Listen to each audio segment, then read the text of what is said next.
Bonjour à tous, Genet Cartier, Veolia, je suis directeur des services numériques au siège du groupe.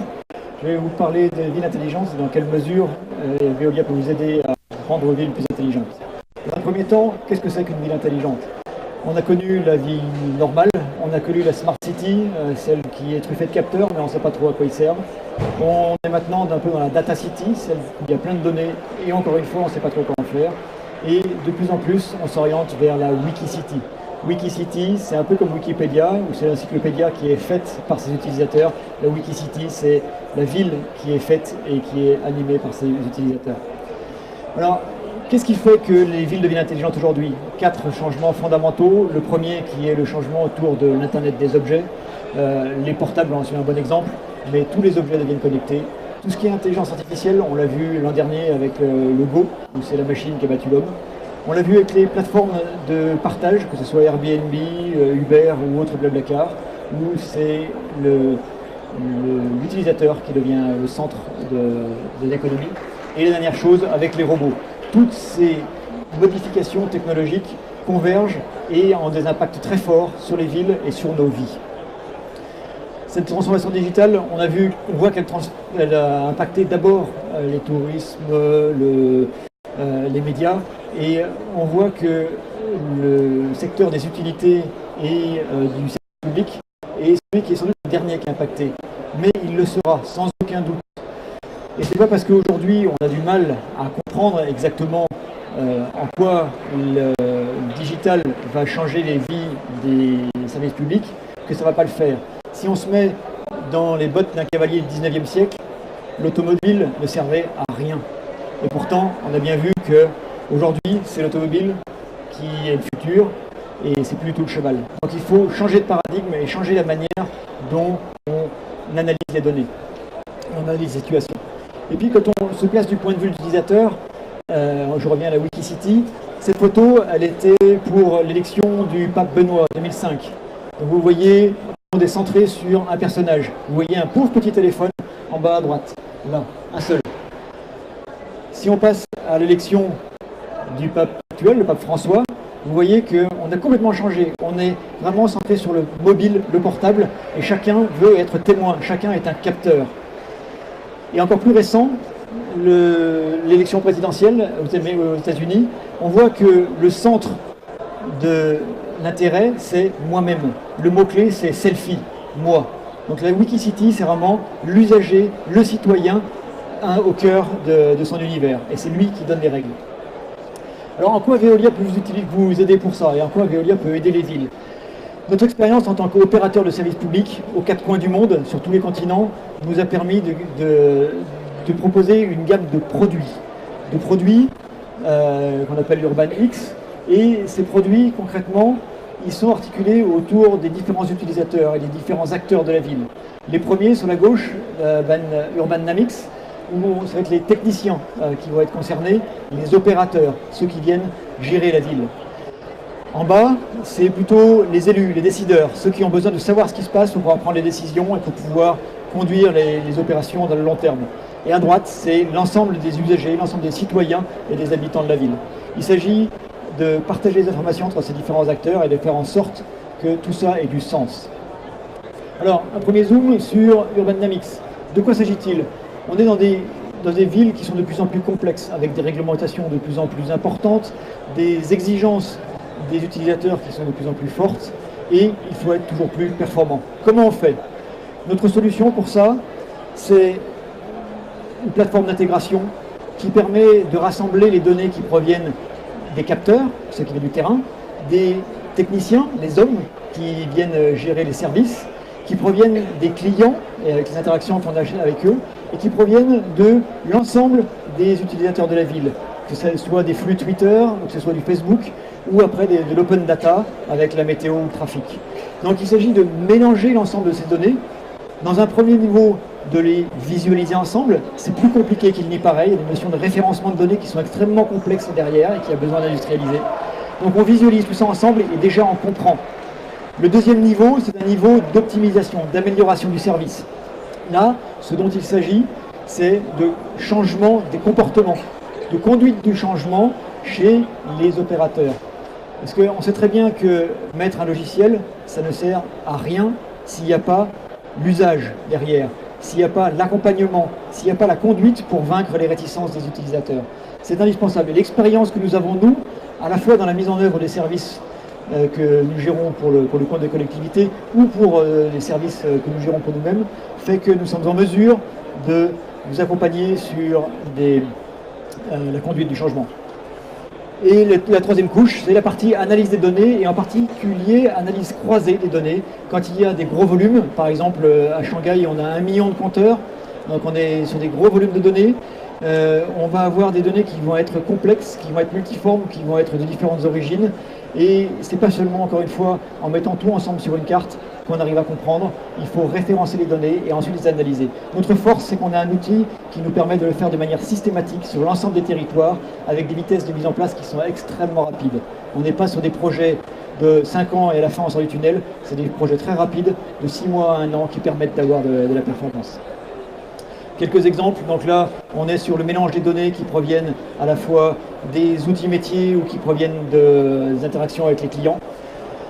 L'amélioration de la performance permet d'être beaucoup plus réactif, de beaucoup mieux planifier l'activité et d'avoir un service rendu bien meilleur et un impact moindre, moins perturbant pour les acteurs. Et la dernière chose, l'analyse, la compréhension fine des phénomènes et l'amélioration continue de ce qui est fait. Comprendre. Les références, elles sont nombreuses. Une des premières, c'était dans la banlieue de Paris, le VEDIF. Mais il y en a beaucoup d'autres dans le monde entier, à Prague, à Shanghai, beaucoup en France, à la fois dans l'eau potable, dans l'assainissement, mais on en trouve maintenant dans les réseaux de chaleur, c'est-à-dire que nous avons exactement les mêmes concepts sous les réseaux de chaleur, et avec les mêmes objectifs.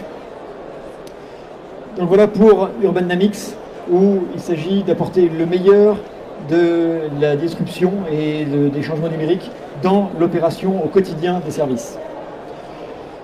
Le deuxième produit que nous avons, il est à destination des élus et à destination des décideurs.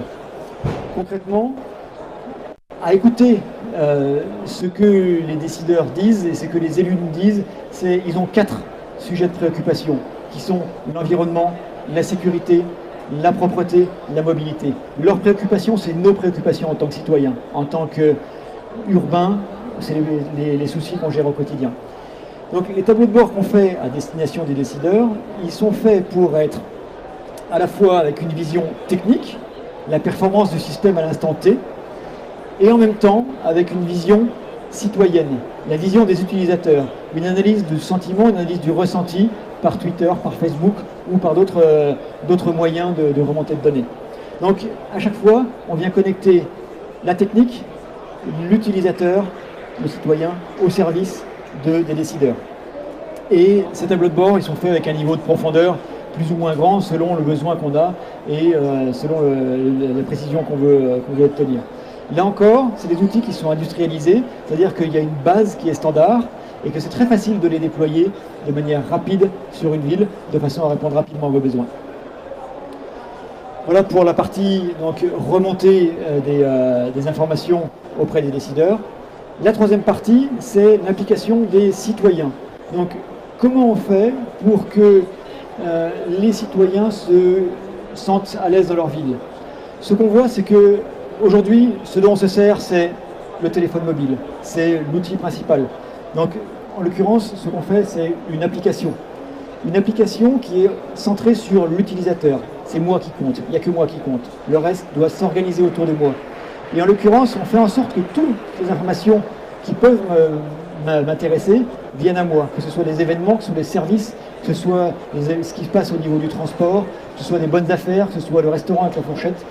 Ce genre de choses qui peuvent me concerner dans l'environnement où je suis. Donc c'est une application qui n'est pas avec un seul sujet, mais qui est avec un spectre large et qui a pour vocation de rassembler les différentes applications locales. On voit qu'une application locale a beaucoup de mal à survivre et à avoir une audience large, à dépasser la centaine d'utilisateurs. On a passé les centaines de milliers d'utilisateurs avec cette application-là, ce qui en même temps donne une vraie puissance et une vraie vie au système. Alors, là, ce que je disais, donc, c'est ce qui se passe autour de moi, les événements, les sorties que je veux organiser, les restaurants auxquels je vais inviter mes amis, tout ça est mis à disposition. C'est avec un sens local et ancré dans un territoire. Concrètement, on n'a pas la même application à Toulouse et à Royan. À Royan, évidemment, on insiste beaucoup plus sur la plage. Et on insiste beaucoup plus, cette fois-ci encore, sur les 4 thèmes: propreté, environnement, sécurité et mobilité.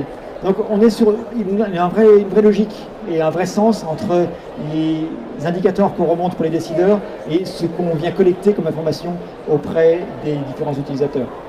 Donc une application à la fois locale, mais qui peut être reproduite facilement ailleurs. Et puis, encore une fois, centrée sur l'utilisateur. Moi, et moi, rien d'autre. Mais centrée sur mes besoins. Est-ce que je suis dans une zone où il y a une forte densité de pollen, si je suis allergique, en lien avec des associations, par exemple Métropollen?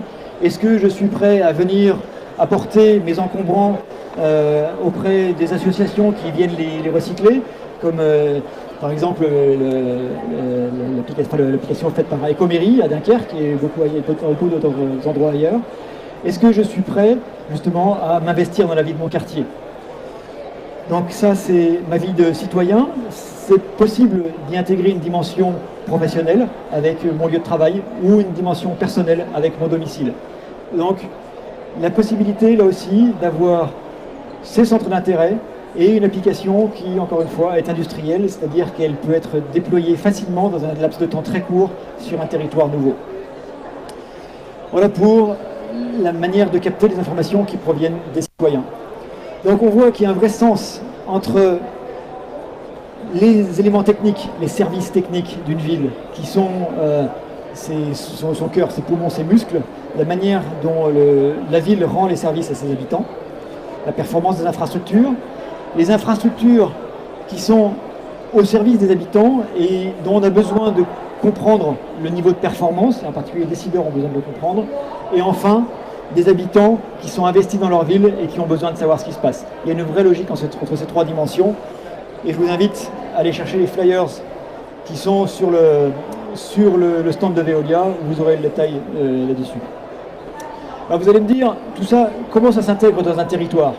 Parce que là, on a parlé d'application, on a parlé de services, on n'a pas vraiment parlé de territoire. Le territoire, il est important parce qu'il est nécessaire d'englober l'ensemble des acteurs qui sont présents. Et les acteurs, il va y avoir à la fois les acteurs publics, les élus, les administrations, les grandes entreprises, les petites entreprises, les experts, et en particulier tout le monde académique, tous les sachants sur un territoire, et puis les habitants, les citoyens. Nous avons mis en place un certain nombre de structures, d'associations en l'occurrence, pour regrouper ces acteurs. Et en particulier, il y a un endroit où ça a bien marché, c'est à Lyon, et on appelle ça le TUBA, le Tube à expérimentation urbaine, où on regroupe l'ensemble de ces acteurs, pour créer des services nouveaux et faire en sorte que chacun y trouve son compte. La ville veut développer son territoire, veut augmenter son attractivité, veut qu'il y ait des nouveaux habitants, veut qu'il y ait des emplois. Les entreprises veulent augmenter leur impact auprès des citoyens, veulent augmenter leur part de marché, veulent pouvoir rayonner à l'étranger, veulent pouvoir avoir un écosystème de petits et de gros. Les chercheurs ont besoin que leurs recherches soient appliquées quelque part, elles soient en contact, soient validées par les utilisateurs. Et les utilisateurs, ils ont envie de s'impliquer sur leur territoire, ils ont envie d'être bêta-testeurs sur les applications, et ils ont envie de pouvoir dire leurs mots sur la manière dont leur territoire vit. Donc ce concept de laboratoire urbain, on l'a mis en place à Lyon, il est en place en cours de déploiement à Bordeaux, et il y a beaucoup d'autres villes qui sont très intéressées par ce genre de laboratoire qui permet de fédérer les énergies. Et par exemple à Lyon, on voit qu'on a une 40aine de partenaires qui sont regroupés dans ce laboratoire. Donc c'est comme ça qu'on fait le lien entre les services, les décideurs, les citoyens, avec l'ensemble des acteurs d'un territoire. Merci de votre attention.